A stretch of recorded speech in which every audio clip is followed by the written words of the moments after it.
اور ساتھ ساتھ اپنے دل پسند مشغلے میں بھی مہو رہے۔ داؤد علیہ السلام فلاخن چلانے میں مہارت رکھتے تھے۔ ان کے پاس ہمہ وقت ایک لاٹھی، فلاخن اور ایک تھیلی میں چھوٹے چھوٹے پتھر ہوا کرتے تھے۔ ان کے فن نشانہ بازی میں مہارت کا علم بنی اسرائیل کو بھی تھا۔ وہ کہا کرتے تھے، داؤد علیہ السلام کے فلاخن کا نشانہ بننے والی چیز ریزہ ریزہ ہو جاتی ہے۔ ان کی بہادری کے قصے بھی مشہور تھے۔ یہ بات بھی عام تھی کہ وہ جنگل میں شیر پر سواری کیا کرتے تھے۔ ایک روز وہ بکریوں کو لے کر جنگل کی طرف جا رہے تھے کہ ایک پتھر سے آواز آئی، اے داؤد، میں وہ پتھر ہوں جس سے ہارون علیہ السلام نے اپنے دشمن کو قتل کیا تھا، مجھے اٹھا لیجئے، میں کسی دن آپ کے بھی کام آؤں گا۔ داؤد علیہ السلام کی حیرت فطری امر تھا۔ بہرحال وہ پتھر کی فرمائش رد نہ کر سکے اور اسے اٹھا کر اپنے تھیلے میں ڈال لیا۔ اسی راستہ پر چند قدم چلے ہوں گے کہ ایک اور پتھر نے صدا دی، میں موسیٰ علیہ السلام کا پتھر ہوں، میں وہ پتھر ہوں جس سے انہوں نے اپنے اور اپنے خدا کے دشمن کو ہلاک کر دیا تھا، مجھے اٹھا لیجئے، کسی روز میری ضرورت آپ کو بھی پڑ سکتی ہے۔ داؤد علیہ السلام حیرت زدہ تھے کہ ایک عرصے سے ان کا جنگل میں آنا جانا لگا رہتا ہے، لیکن کبھی ایسا نہ ہوا جو کچھ آج ہو رہا ہے۔ اسی فکر میں وہ چلے جا رہے تھے کہ ایک اور پتھر کی آواز نے انہیں رکنے پر مجبور کر دیا۔ اے داؤد علیہ السلام، میں اللہ کے نبی داؤد علیہ السلام کا پتھر ہوں، میں ہی وہ پتھر ہوں جس سے آپ جالوت کا خاتمہ کر کے سلطنت ہی نہیں نبوت کے بھی حقدار ہوں گے۔ آپ پر حیرت و استعجاب کی کیفیت تو یقیناً طاری تھی، لیکن آپ خوف زدہ نہ تھے۔ آپ نے وہ تیسرا پتھر بھی اٹھا کر اپنے تھیلے میں ڈال لیا۔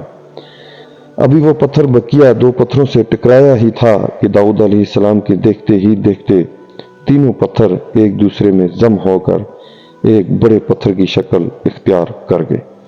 داؤد علیہ السلام ان معجزوں سے اندازہ لگا چکے تھے کہ اللہ تعالیٰ ان کے سپرد کوئی اہم ذمہ داری کرنا چاہتے ہیں۔ اس تحریر کی فضا کو قائم ہوئے زیادہ دیر نہ ہوئی تھی کہ بادشاہ طالوت کی جانب سے کی جانے والی پیشکش کی آواز ان کے کان میں پڑی۔ منادی کرنے والا ایک ہی اعلان بار بار دہرائے جا رہا تھا۔ اعلان سنتے ہی انہیں پتھروں کی گفتگو یاد آئی اور وہ فوراً ہی بادشاہ کے دربار میں حاضر ہوئے اور اسے بتایا کہ میں ہی وہ نوجوان ہوں جو جالوت کو قتل کر کے اس کا سر آپ کے قدموں میں لا رکھے گا۔ ہاں، آپ کو بھی اپنے وعدے کا پاس کرنا ہوگا۔ داؤد علیہ السلام کے لہجے میں ایسی فیصلہ کن قوت موجود تھی کہ بادشاہ کو یقین ہو گیا کہ یہ شخص جو کہہ رہا ہے ضرور کر دکھائے گا۔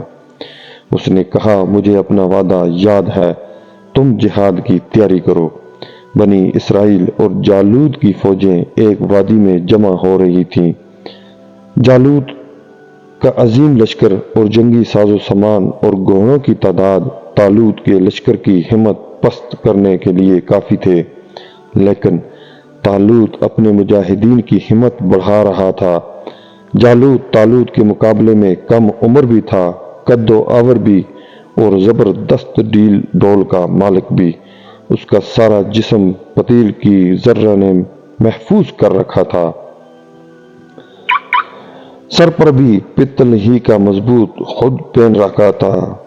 اس کے پورے جسم میں صرف آنکھیں ہی کھلی تھیں، باقی تمام جسم دانتوں کے نہ ٹوٹنے والے حصار میں مقید تھا۔ جالوت کے قد و قامت اور لباس کی تفصیل یوں بتائی جاتی ہے، اس کا قد 6 ہاتھ اور 1 باش تھا اور اس کے سر پر پتل کا خود تھا اور وہ پتل ہی کی ذرہ پہنے ہوئے تھا جو تول میں 5000 پتل کی مشکال کے برابر تھا، اور اس کی ٹانگوں میں پتل کے 2 ساک پوش تھے اور اس کے دونوں شانوں کے درمیان میں پتل کی 1 برچھی تھی۔ اس کے بھالے کی چھڑ ایسی تھی جیسے جھولا ہے، شتیر اور اس کے نیزے کا پھل 600 مشکال لوہے کا تھا۔ میدان جنگ پہنچ کر جالوت نے للکارا، کوئی ہے جو میرا مقابلہ کرنے کی جرت کرے اور مجھے ہلا کر کے اپنے بادشاہ کی طرف سے اعلان کیے گئے انعام کا حقدار ٹھہرے۔ جالوت کا حلیہ اور پھر دبنگ آواز، کسی میں اس للکار کا جواب دینے کی جرت نہ ہوئی۔ جالوت نے چند مرتبہ اپنی بات دہرائی اور جواب نہ پا کر اکڑتا ہوا واپس ہوا۔ یہی وہ لمحہ ہے کہ طالوت کے لشکر میں ہلچل پیدا ہوئی۔ لشکر کی پچھلی صفوں سے ایک نوجوان، جس کا جسم ذرہ سے آزاد اور سرخول سے بے نیاز تھا، سامنے آیا اور جالوت کو للکارا۔ جالوت اس نوجوان کو دیکھ کر ہنسا۔ کیا میں کوئی کتا ہوں جو تو ایک لاٹھی کے لیے میرے مقابل آیا ہے؟ داؤد علیہ السلام کا جواب یہی تھا کہ ہاں، میرے نزدیک تیری حیثیت ایک کتے سے زیادہ نہیں ہے، تیرے لیے میری یہ لاٹھی کافی ہے۔ جالوت کا غصے سے پاگل ہو جانا انہونی بات نہ تھی، اس نے بہت برا بلا کہنا شروع کیا۔ داؤد علیہ السلام اطمینان سے سنتے رہے۔